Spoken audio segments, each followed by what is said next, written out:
ఏం అందులో ఓట్లు అంటే రిగ్గింగ్ అంటే ఈ బాక్స్ నింపుకొని వెళ్ళిపోవని వచ్చింది రిగ్గింగ్ చేసి అసలు రిగ్గింగ్ చేసి బాక్స్ నింపుకొని మారుతాం అనుకున్నారు. ఈ బాక్స్ ఇక్కడికి ఎందుకు వస్తా సార్? చెప్పాక సార్ పోయింది సార్, బాగా ఎక్కువ అయిపోయింది సార్. ఒక్కడ కాదు 6 బాక్సులు వేశారు.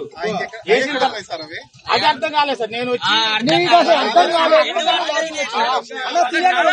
జరుగుతుంది అంటే ఎలక్షన్ లో మీ వంతు పాత్ర కూడా ఉంది, అధికారిగా మీరు కూడా అంత పాత్ర వహిస్తున్నారు.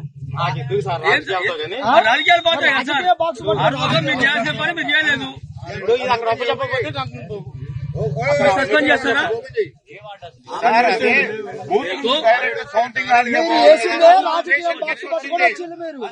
రాజకీయ బాక్స్